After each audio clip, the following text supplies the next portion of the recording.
So my lesson number is URK17CS174, and this is the fourth experiment of the data structures lab, and we will be implementing stack and queue as linked lists. So to do this, we have a structure node, and we have two attributes here, data and node pointer next. And in our class LStack, what we have done is we have created a node pointer top, and for our methods we have the constructor which will initialize top to null.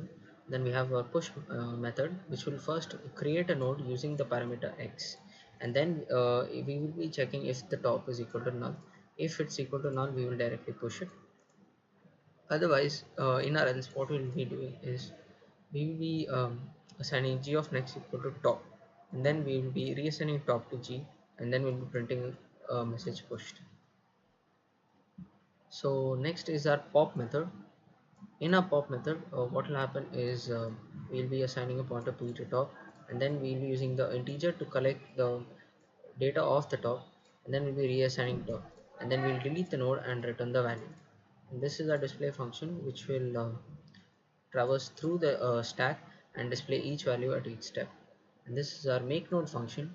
So in our make node function, we are taking an argument y, and we will be creating a pointer, and in this we will be assigning the data and be assigning dot next, sorry, the next attribute to null, and we will return this. So we are using this make node function in our previous push function, and this is our driver program. We will be creating an object of the link stack class. We will be creating our variables for the choices. We will be displaying a menu, and using the menu we will be collecting the response of the user, and accordingly we will call the functions. So let's run this program. So let's say I want to push 10, and then I will push 20, and then I will push 30. So let's display the stack. As you can see, 30, 20, 10. And now let's pop it. See, and it is pop, and let's pop again.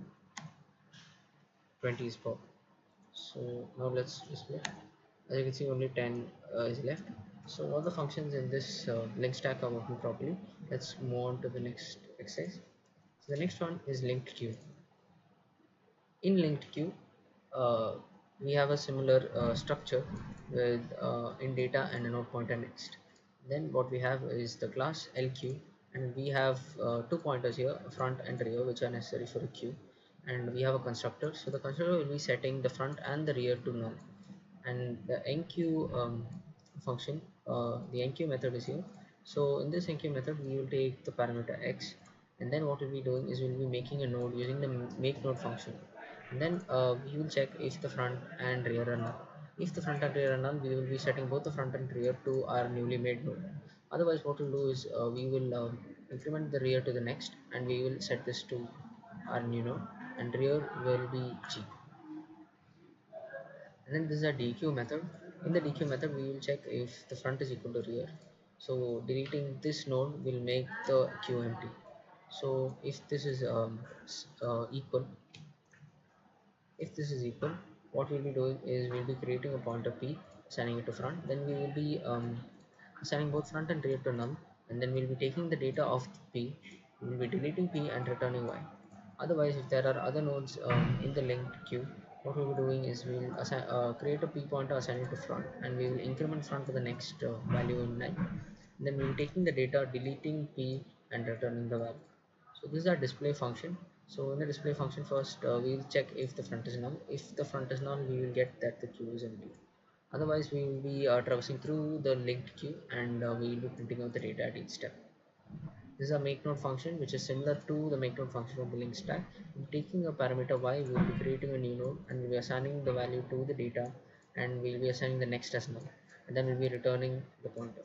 So this is our driver program. We will be creating an object for linked queue, and also we will be creating the variables for our choices. So here we have the menu, and the user will be entering the choices. Based on the choices, we will call the appropriate functions. So let's execute this program. So first we'll be enqueuing, say 10, then I'll enqueue 20, then I'll enqueue 30. So let's display. As you can see, 10, 20, 30 is display. So let's DQ now. You can see 10 is DQ. See, 20 and 30 are remaining in the queue. Let's DQ again. So 20 is DQ'd. Let's check the queue now. So as you can see, only 30 is left. So both the enqueue and DQ functions are working properly in this queue. So this is the end of the fourth experiment in the data services lab. Thank you.